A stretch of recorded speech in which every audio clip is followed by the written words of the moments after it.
আজ থেকে শুরু হয়ে গেল এমন এক পর্ব যেখানে সামান্য ভুলেই হারাতে পারেন নিজের ভোট অধিকার। নির্বাচন কমিশন ইতিমধ্যেই এসআইআর শুনানির নোটিশ পাঠানো শুরু করেছে। কারো বাড়িতে পৌঁছাচ্ছে চিঠি, আবার অনেকেই জানতে পারছেন না যে তাদের নাম সরাসরি ঝুঁকির তালিকায় চলে গেছে। কারা এই নোটিশ পাচ্ছেন, কারা পাবেন না, আর শুনানিতে গেলে কোন কোন নথি একটুও ভুল করা চলবে না, এই সব কিছু নিয়েই আজ তীব্র আতঙ্ক রাজ্য জুড়ে। কমিশন স্পষ্ট জানিয়ে দিয়েছে, হাজিরা দিতে দেরি হলেই বা তথ্য মিললেই ভোটার তালিকা থেকে নাম মুছে যেতে পারে। সবচেয়ে চমকে দেওয়ার বিষয়, প্রবীণ এবং সন্দেহভাজন ভোটারদের জন্য আলাদা নিয়ম। তাদের ক্ষেত্রে বাড়িতেই শুনানির ভাবনা চিন্তা চলছে, কিন্তু সেখানেও রেহাই নেই, কারণ ভুল ধরা পড়লেই ফল ভয়ঙ্কর হতে পারে। এই উত্তাল পরিস্থিতির মাঝেই রাজ্য রাজনীতিও তেতে উঠেছে। মুখ্যমন্ত্রীর ঘুগনি বিক্রির মন্তব্য ঘিরে বিতর্ক, নতুন করে কর্মসংস্থান প্রকল্পের নাম বদলের ঘোষণা, আর সংসদের এক ঘটনার ফুটেজ চেয়ে প্রমাণের ভিত্তিতে শোকজের হুঁশিয়ারি। সব মিলিয়ে আজকের প্রতিটা খবরই একে অপরের সঙ্গে জড়িয়ে চাপ আরও বাড়িয়ে দিচ্ছে সাধারণ মানুষের ওপর। কাকে শুনানির নোটিশ পাচ্ছেন, কি করলে নাম বাঁচবে, আর কোন জায়গায় একটুও ভুল করা যাবে না, এই সব কিছু পরিষ্কার করে জানতে হলে আজকের প্রতিটি খবর মন দিয়ে বুঝে নেওয়াই এখন সবচেয়ে জরুরি। এই গুরুত্বপূর্ণ তথ্য আপনার নিজের অধিকার রক্ষা করতে কাজে লাগলে এখনই ভিডিওটিতে লাইক করবেন। আপনার পরিবার, আত্মীয় স্বজন, প্রতিবেশী যারা এখনো কিছু জানেন না, তাদের কাছে এই সতর্কবার্তা পৌঁছে দিতে শেয়ার করুন। আর প্রতিদিন এমনই ভোটার তালিকা, এসআইআর শুনানি, জরুরি সরকারি আপডেট সবার আগে পেতে এখনই আমাদের চ্যানেলটি সাবস্ক্রাইব করে রাখুন। তো দেখুন, আজ প্রথম খবর উঠে আসছে, এসআইআর শুনানির নোটিশ পাঠানো শুরু। কবে থেকে কারা ডাক পেতে পারেন জানুন বিস্তারিত। তো ভোটার তালিকার বিশেষ নিবিড় সংশোধন ঘিরে এবার আরও বড় পদক্ষেপ নিতে চলেছে নির্বাচন কমিশন।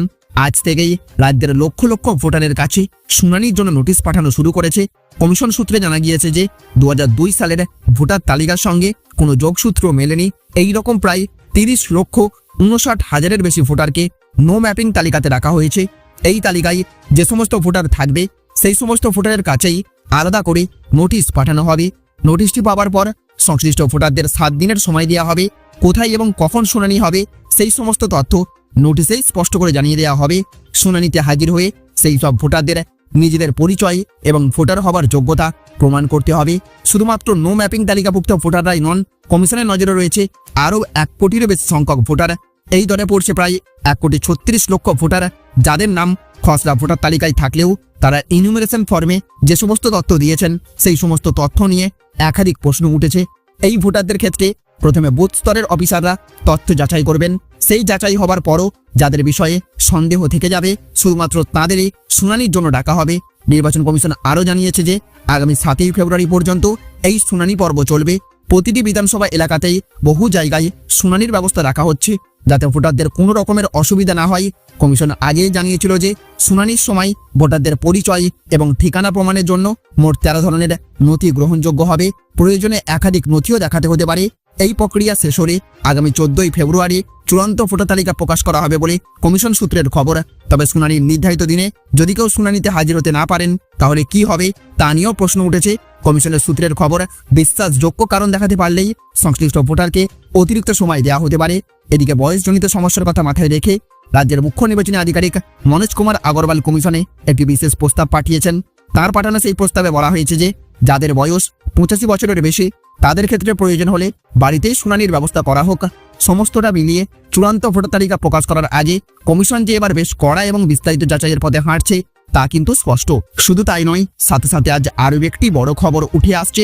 1000 টাকা নাও, 2টো চায়ের কেটলি কেন, বউকে বলো ঘুগনি করতে, পরামর্শ মমতার। তো বেশ কয়েক বছর আগে মুখ্যমন্ত্রী মমতা বন্দ্যোপাধ্যায় চপ শিল্পে জোর দিতে বলেছিলেন যুব সমাজকে। শিক্ষিত বেকার যুবকদের বাড়িতে বসে না থেকে চপের দোকান খুলে রোজগারের পরামর্শ দিয়েছিলেন।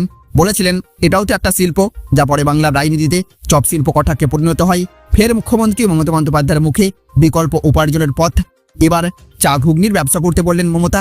রাজ্যের ব্যবসায়ীদের নিয়ে নেতাজি ইন্ডোর স্টেডিয়ামে আয়োজিত এক অনুষ্ঠানে মমতা বলেন, 1000 টাকা নাও, 2টো চায়ের কেটলি কেন, ঘর থেকে কিছু চা নিয়ে চা তৈরি করো, আর বিস্কুট নাও, বউকে দিয়ে ঘুগনি তৈরি করে আনো, প্ল্যাটফর্মে গিয়ে দাঁড়াও, বাস স্ট্যান্ডে গিয়ে দাঁড়াও, দেখো এই টাকা তোমার কতটা দাঁড়ায়।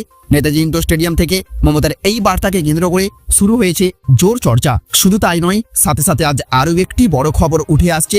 হয়রানি এড়াতে সন্দেহভাজন প্রবীণদের শুনানি বাড়িতেই বড় পদক্ষেপের পথে কমিশন। তো খসড়া ভোটার তালিকা প্রকাশের 24 ঘন্টার মধ্যেই বৃহস্পতিবার থেকেই শুনানির নোটিশ পাঠানোর কাজ শুরু করে দিয়েছে নির্বাচন কমিশন। তবে শুনানি কিভাবে করা হবে তা নিয়ে দিল্লির জাতীয় নির্বাচন কমিশন থেকে স্পষ্ট কোনো পথ নির্দেশ আসেনি।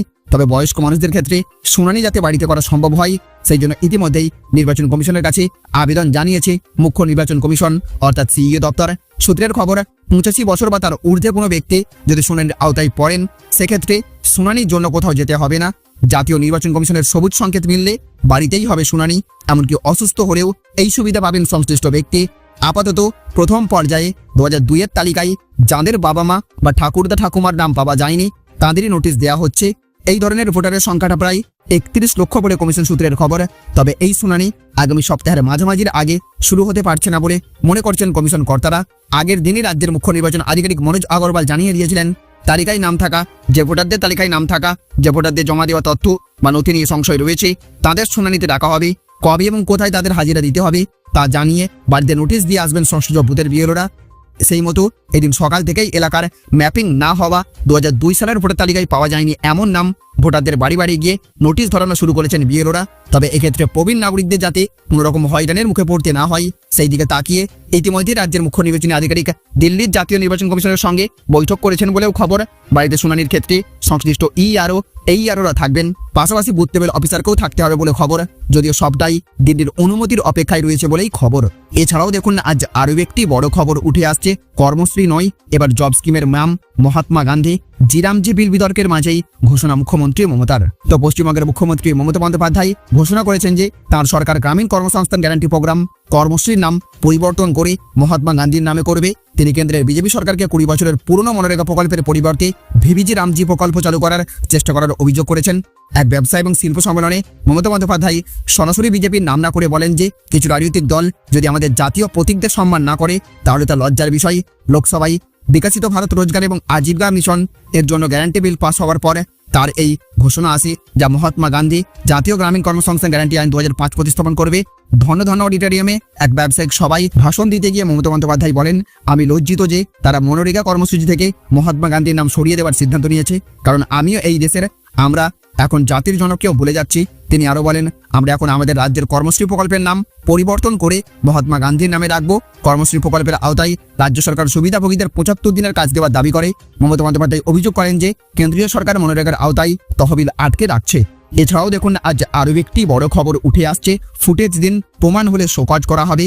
কীর্তিকে নিয়ে অবস্থান স্পষ্ট করলেন অভিষেক বন্দ্যোপাধ্যায়। তো সংসদের ভিতরে বসে সিগারেট খাবার অভিযোগে সরব হয়েছিলেন অনুরাগ ঠাকুর। নাম না করে তৃণমূলের সাংসদের দিকে আঙুল তুলেছিলেন। সেই ইস্যুতেই বর্তমানে উত্তাল রাজনীতি।